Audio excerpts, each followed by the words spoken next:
चाहे आपने इसकी वीडियो गेम्स खेले हो या इसकी आई नेटफ्लिक्स सीरीज देखी हो, आप इस जादू की दुनिया के bad as lone wolf bounty hunter the Witcher के फैन जरूर होंगे, जिसे नेटफ्लिक्स या द विचर सीरीज के हेनरी कैविल के पोर्ट्रेयल ने और भी कहीं ज्यादा फेमस कर दिया और विचर की आगे की कहानी के लिए हमें और भी ज्यादा एक्साइटेड कर दिया है। लेकिन अब सबसे बड़ा सवाल उठता है कि विचर आखिर है कौन, कैसे उनकी शुरुआत हुई, क्या कहानी है गेराल्ट ऑफ रिविया की और क्या है द विचर्स की पावर्स एंड एबिलिटीज। आज की इस वीडियो में हम एक्सप्लोर करेंगे विचर्स और गेराल्ट ऑफ रिविया की full origin, history and powers and abilities, जो आपकी द विचर्स की माइथोलॉजी की नॉलेज को और भी ज्यादा स्ट्रॉन्ग कर देंगे और आपके लिए आने वाले सीजन्स का मजा कई गुना बढ़ा देंगे। तो फिर देर किस बात की। हे गाइस, मेरा नाम है पंकज सागर और आपका स्वागत है गेमों को हिंदी के एक और फ्रेश वीडियो में। Now without wasting any more time, let's get started.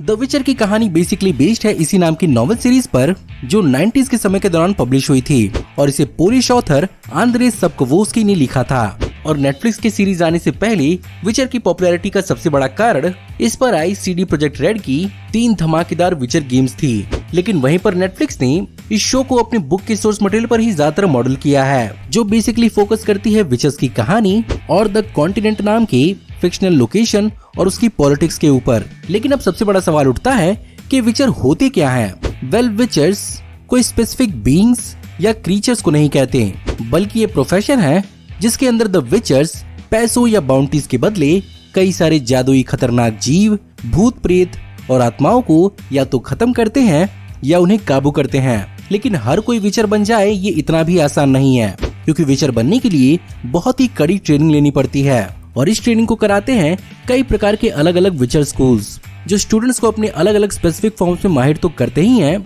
साथ ही साथ आपको अलग अलग प्रकार के वेपन्स और जादू भी सिखाते हैं। लेकिन आपको इन स्कूल से ग्रेजुएट होने के लिए एक बहुत ही कड़े इम्तिहान से गुजरना पड़ता है और हर एक स्टूडेंट को जानलेवा ट्रांसफॉर्मेशन के थ्रू होकर जाना पड़ता है और जो इस ग्रेजुएशन के दौरान जिंदा बचता है वही विचर बनता है। और ये टेस्ट बेसिकली कई प्रकार के विचर्स के फिजिकल और मेंटल एबिलिटी को इनहेंस करने के लिए होते हैं।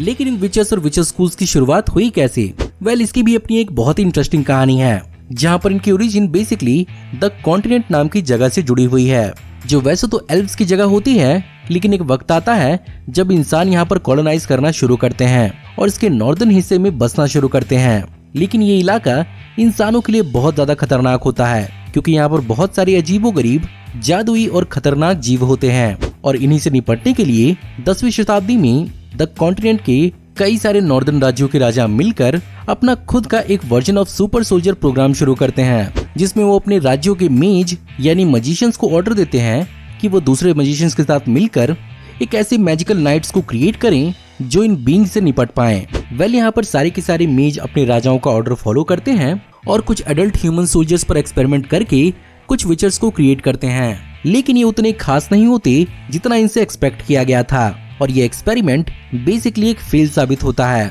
जिसके कारण विचर प्रोग्राम्स को तो ऑफिशियली बंद कर दिया जाता है। लेकिन यहाँ पर कुछ मेज जैसे कि अल्जुर राज्यों को सीक्रेटली इन एक्सपेरिमेंट्स को करने के लिए कन्विंस कर ही लेता है और इस बार सोल्जर्स के बजाय छोटे बच्चों पर एक्सपेरिमेंट किया जाता है, जिसके लिए टोटल 38 बच्चों को कलेक्ट किया गया था। जहाँ पर ऑफिशियल एक्सपेरिमेंट शुरू करने से पहले इन्हें बहुत ही कड़ी ट्रेनिंग दी जाती है, जहाँ पर ट्रेनिंग के दौरान ही कई सारे बच्चों की हालत खराब हो जाती है और उनकी मौत भी हो जाती है। लेकिन फिर भी कुछ चुनिंदा बच्चे सरवाइव भी करते हैं और फाइनली कई सारे बच्चों के सैक्रिफाइसेस के बाद ये प्रोग्राम सक्सेसफुल हो ही जाता है और इन विचर्स को अपने अपने कामों के लिए राज्यों में डिप्लॉय कर भी दिया जाता है। लेकिन यहाँ पर सबसे बड़ी प्रॉब्लम ये होती है कि इन विचर्स को एक साथ रखना बहुत मुश्किल होता है और ये बेसिकली एक दूसरे को मारना शुरू कर देते हैं, जिसके कारण इनकी ट्रेनिंग पर एक बार फिर से फोकस किया जाता है और इनके अलग अलग स्कूलों को इस्टेब्लिश किया जाता है, जिनके नाम थे wolf school, cat school, viper school, griffin school, bear school, manticore school और क्रेन स्कूल, जहाँ पर इन बच्चों को विचर्स की कॉम्बैट ट्रेनिंग के साथ साथ मैजिक, बीस्टियरी और हर्बलिज्म भी सिखाया जाता है। और वीडियो के पिछले सेक्शन में जिस ग्रेजुएशन की मैं बात कर रहा था उसे बेसिकली यहाँ पर ट्रायल ऑफ द ग्रासेस कहते हैं, जिसमें ग्रेजुएशन के दौरान एक बच्चे को टेबल से बांधकर उसके ऊपर ग्रासेस नाम की केमिकल्स गिराए जाते हैं, जो उसे विचर्स की आइकॉनिक फिजिकल क्वालिटी और एडवांटेजेस को प्रोवाइड करती है। ये एक बहुत ही दर्दनाक और जानलेवा प्रोसेस होता है जिससे बहुत ही कम विचर्स पार हो पाते हैं और इससे पार होने के बाद विचेस को पूरे के पूरे कॉन्टिनेंट पे छोड़ दिया जाता है, जहां पर वो बाउंटी और मनी के बदले मॉन्स्टर्स को खत्म करते हैं।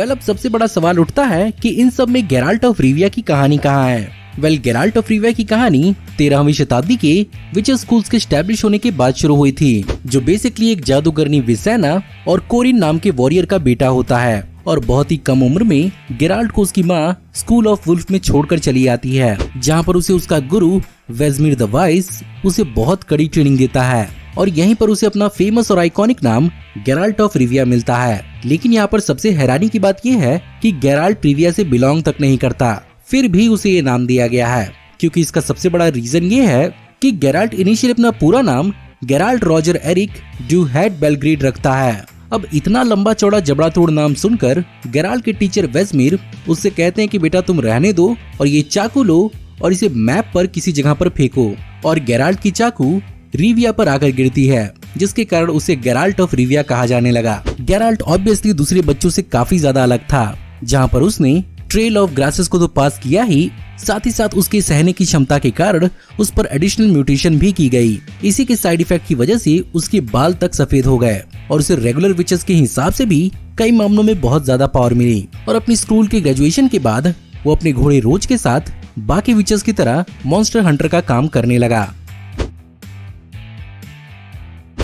अब चलिए फाइनली बात करते हैं विचेस के पावर्स एंड एबिलिटीज के बारे में। एक रेगुलर विचर के पास एक आम इंसान के मुकाबले कहीं गुना स्पीड, स्ट्रेंथ, रिफ्लेक्सेस होती है। साथ ही साथ इनकी हार्श ट्रेनिंग की वजह से इनके सहने की क्षमता भी नॉर्मल ह्यूमन से काफी ज्यादा होती है। साथ ही साथ जैसा कि मैंने आपको बताया कि ये मैजिक में भी काफी माहिर होते हैं, ये चीज इनकी सर्वाइवल और कॉम्बैट में बहुत ज्यादा काम आता है, जहाँ पर वो इसके थ्रू सिक्स्थ सेंस डेवलप करते हैं, जो उन्हें बेसिकली फील और अपने शिकार को ट्रैक करने में बहुत ज्यादा हेल्प करता है। साथ ही साथ इनके पास कैट लाइक आईज हैं, जो इन्हें रात और अंधेरे में देखने में बहुत ज्यादा हेल्प करते हैं, और ये इस चीज को और भी ज्यादा इनहेंस करने के लिए कैट पोशन तक पीते हैं। इसके अलावा ये बीमारियों से लगभग पूरी तरह से इम्यून होते हैं, और अगर इन्हें किसी प्रकार से कुछ हो भी जाता है या किसी प्रकार से घायल हो जाते हैं तो इनके पास रैपिड और एक्सेलरेटेड हीलिंग की भी एबिलिटीज है। ऑब्वियसली ये सारी की सारी चीजें एक विचर को बहुत लंबी जिंदगी देते हैं, जहाँ पर इनके लिए 100 साल 10 सालों की तरह बीतते हैं। अब इन सारी खासियतों के बीच में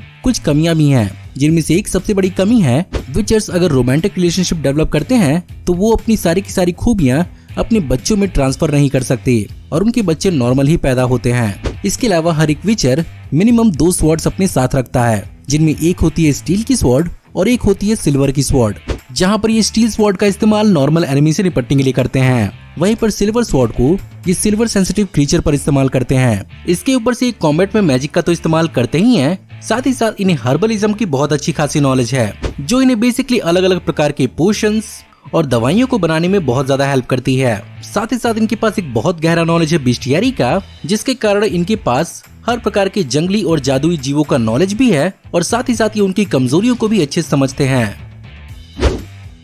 तो गाइस ये था एक ओरिजिन वीडियो द विचर्स और गेराल्ट ऑफ रिविया का। मैंने यहाँ पर विचर की ओरिजिन और हिस्ट्री के लिए नॉवेल, गेम और सीरीज के कई सारे एलिमेंट्स को मिलाकर प्रेजेंट किया है, और मैंने जानबूझकर विचर के कई सारे एस्पेक्ट्स को आपको भी स्पॉइल नहीं किया है, ताकि विचर के आने वाली सीजन्स का मजा आपके लिए ज्यादा खराब ना हो। मैं उम्मीद करता हूँ कि आपको आज की ये मेरी कोशिश पसंद जरूर आई होगी, और अगर आपको ये वीडियो पसंद आई हो तो इस वीडियो को लाइक जरूर करिएगा। साथ ही साथ अगर आपको विचर से जुड़े हुए कोई अमेजिंग फैक्ट मालूम है तो इस वीडियो के नीचे मुझे कमेंट में जरूर बताइएगा। इसके अलावा आने वाली हमारी ऐसी ऑसम वीडियोस को देखते रहने के लिए हमारे चैनल को सब्सक्राइब करिए, बेल वाले आइकन को दबाइए और हमारी वीडियोस को बिना मिस किए एंजॉय करते रहिए। और अगर आप चाहें तो इस वीडियो के लिंक को अपने दोस्तों ग्रुप्स के बीच में जितना हो सके उतना शेयर करें। Thank you for watching, see you in the next video. Till then take care, good bye.